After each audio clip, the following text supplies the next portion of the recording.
Welcome to another edition of Working on Rovers, but this time it's on the little special Lr4 edition. Woot woot, heck yeah. So we got Adam's Lr4 here today, and we're gonna replace some idler pulleys. So I'm gonna actually turn this thing around so it's facing the shed so I can work out of the shed. So let's get started. All right, so what I'm gonna do, this is kind of weird filming wise. So recently, in the past few weeks, which is part of why I haven't made a lot of footage or content, is my phone's camera, the other facing way, actually I did this before my ground, is broken, so I can't film just straight into the engine. So I have to face it towards me. And then my GoPro recently decided to yeet itself off of the motorcycle on one of our last rides. So now I have nothing to film with. But that being said, I'm gonna use this side of the camera and do my best to try and film some content. Before I start it up, I'm gonna show you guys the squeak that we're getting. It was squeaking worse. We ended up replacing the coolant elbow that goes into the water pump, similar to the one that we just did on the Range Rover. That was actually leaking, so we did the brass upgrade on that. And then since then, still been squeaking, not as bad. But when we did pull the belts off originally, we were trying to diagnose, there was one of the idler pulleys that wasn't necessarily completely and totally done yet, but there was a little bit of resistance, and I think that's one that's squeaking. But just better to replace it instead of having the issue when it comes up in U-Wary next weekend, because they're both going to U-Wary. So let's crank this up and I'm gonna let you listen.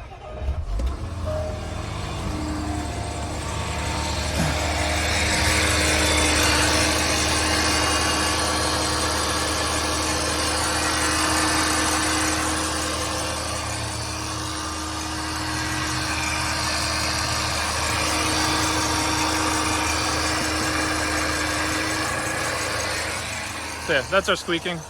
Definitely something on the belt. Oh, now that's...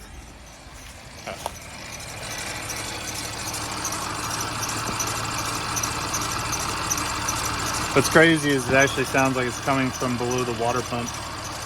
I'm hoping that's not the case, but we'll check everything out again. So, yep. All right, first thing we're gonna do to get to the pulleys is we're gonna take apart our intake and our intake boxes, our air boxes. And to do that, very simple, we're gonna take our maps out. So on the Lr4, make sure that you pull this, let's see if I can get to, pull this yellow tab back, so that way it allows you to push and pull that out, otherwise you're gonna break that tab. So we're gonna remove both the MAF plugs, not the actual sensor itself. We're gonna leave that in the airbox. And here's the other side here, and we're just gonna pop those out. These are kind of like zip tied in to like the box you can see here. And those are pretty simple. We're just gonna pop those out because we're actually gonna remove the air box on this side at least completely. That'll give us enough room to get down into the spot that we're looking into. You have a 10 mil bolt here you gotta remove, and you gotta break free all of your hose clamps. There's 2 to the air boxes and then 1 to the supercharger, and then you also have the hose that runs into the back that you have to unclip too. So let's go ahead and pull that out real quick. All right, so the intake is out. There it is right there. This is the hose I was talking about to make sure you disconnect. When you're pulling this out, especially on the supercharger, because you have all these coolant lines that are hard plastic running all over the supercharger and the airbox, make sure you're very, very careful, because those things will crack and it will make your life a living hell. So just be really careful when doing those. We're gonna go and pull the airbox out now. So we have everything disconnected from it, and this is simply just these like plastic grommets that stick into the rubber grommets, or I don't know, whatever they're called. So this is out, good to go. Interesting. So we're just gonna put this aside, and we're gonna remove the fan cover as well. Yeah, so now that we have the airbox out of the way, we kind of have a little bit more room to mess around with. This fan cover is pretty easy to also remove. I'm gonna pull this coolant line out. There's a electrical zip tie cover piece that we're just gonna pop out real quick. And once again, just be really careful with all these coolant lines, because you don't want to necessarily catch anything. There's also a clip that goes around this hard plastic one down here. This right here. And this just pops off, and then you should be able to just kind of pull the coolant line. I'll show it to you guys once this is out. But yeah, there you go right there. So make sure you pull that out, because you don't want to yank this hard plastic. It's just not going to be once again, a good day. So now that that is off, this should freely come out. And just be careful, but you're just gonna kind of wiggle this out and shimmy it out of the way, because that'll give us a lot more space to mess around with and stuff. So yeah. All right, I'm gonna wiggle that out, so I'm gonna put the phone down.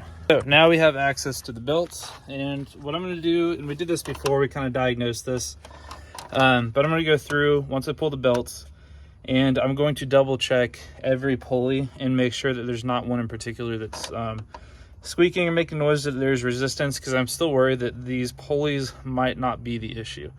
There might be something else that needs to get replaced. My thought is potentially a bad tensioner from when the coolant was dripping on it, because that'll end up ruining a bearing too. So we're gonna check all those things and just kind of see if we can figure something else out. If you do not have a breaker bar, I would highly recommend getting a breaker bar. I don't know if this is, I think this is a 3/8 end. This is what you need to pull back the idler tensioner, or the tensioner, yeah, which is what you're gonna need to do the tensioners. So just a good note. So first belt is off on the Supercharger. One thing that I did make note with Adam, and I did this actually on my Range Rover Sport, was the isolator coupler on the Supercharger. So one thing about these Superchargers, from the factory, they come with an isolator coupler, and if you look this up, they're really easy to find.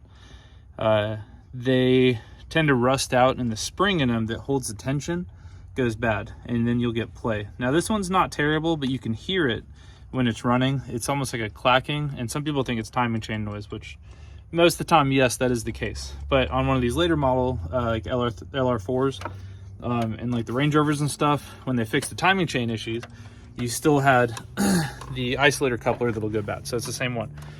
You have a couple options. You can take it to a dealer, get it fixed, and they'll charge you like $2,700 to get it done, and they'll replace it with the same part, which means that in 5 to 10 years you're gonna have the same issue. Option 2 is they make a 3D printed one or machined one that removes the spring completely, and then replaces it with, for one, something that's not going to corrode or rust or break, when it replaces with something that's actually a little tighter and that has a better fit. The part's about $7, maybe 15 or 20 now, and it is a pain in the ass to do. You do have to pull coolant lines, so you end up having to do coolant, and you have to pop the Supercharger up, and then you have to RTV the Supercharger snout. Now that is a job for another day. I've already talked to Adam. We're planning on doing this job, but it's not going to be anytime soon. His isn't that bad, but you can see when I turn it, you can hear it clicking back and forth.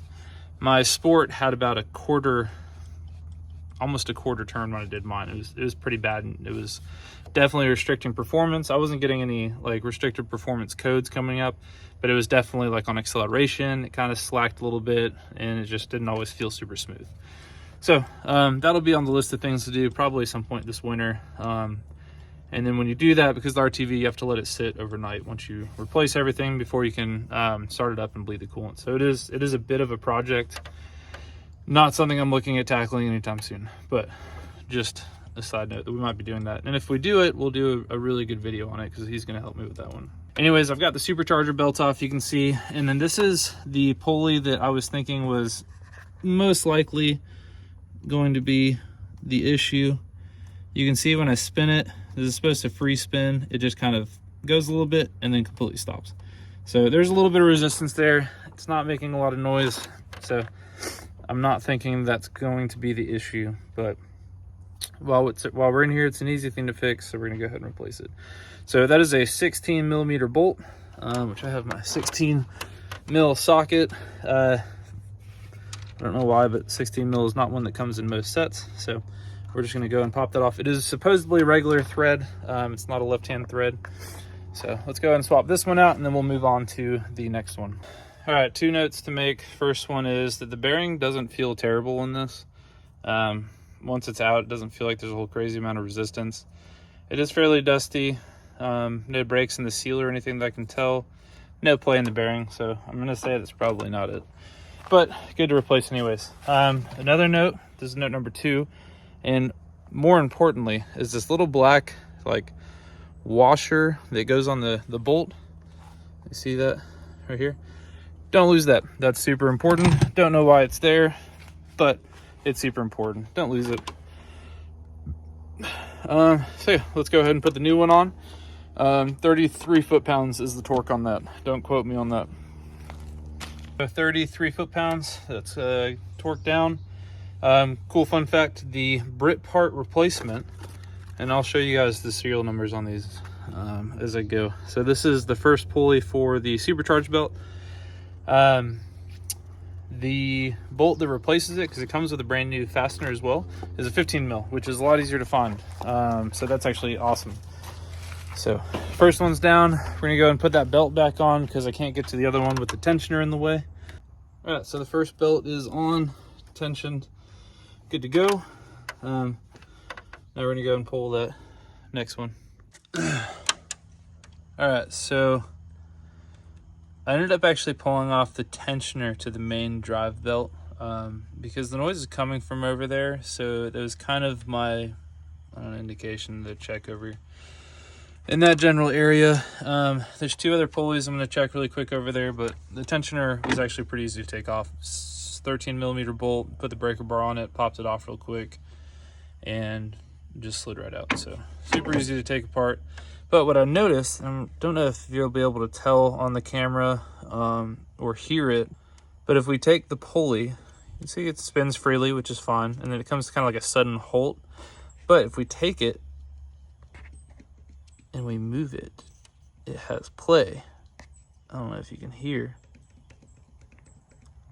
So that is play. That will cause noise and that will cause issues. There's play in that bearing. And then inspecting up on top, you got a lot of grime and stuff behind the cover, and the bolt's completely tight. So your bearing shouldn't have play like that in there. So that's kind of like a tall tale sign that we have an issue here. And I don't know if we can. Yeah, so we got play in there. The other side doesn't have any play at all. So that's a little concerning to me. We're gonna go ahead and check the other two pulleys down here. All right, we got the old pulley out for the main drive belt. New fastener for this one comes with the 16 mil fastener, so that's perfectly fine. Yeah, so we're gonna throw this one in now and call it a day. I'm gonna go and button this back up. So I put the old tensioner back in because the new one's not gonna be here till next week, so we'll probably end up swapping it while we're at Uwharrie. I did put the old pulley back on for the drive idler pulley because the new one is just shit. Like I don't know, it doesn't sit right. It's wobbly. It's not a tight fit. It's not snug. I'm not a huge fan. So I went ahead and just reinstalled the old one because that one wasn't an issue to begin with. So we'll keep that other one as a spare just in case. But I wasn't a huge fan of it. So sticking with the factory one. Tensioner's back on. I'm gonna go ahead and get the belt set back up on the main drive, and then we're going to button everything back up and call it a day. So thanks for sticking with me. I think this is just gonna be the end of this video. So look how dirty I am. Dang, dude. Just for a belt job? What the heck? Cool. I got some stuff coming up on the Discovery, so we're gonna do a couple more of these videos pre-Uwharrie because it's all in preparation for getting out to Uwharrie. So yeah, stay tuned for some Discovery content, and then definitely stay tuned for our Uwharrie video, which is going to be coming out probably in the next month or so. We're leaving next Thursday, so pretty dang excited. So anyways, catch you guys in the next video. Thanks for watching. All right, we're back together now. Truck's running again. You can hear a minor squeak still. I'm curious it's because I took the tensioner off and played with it, if it's now not so bad. So yeah, so Adam's gonna come pick up the truck. We're gonna replace the tensioner at Uwharrie, and that's gonna be a wrap on today's video. Time to pull up the Discovery.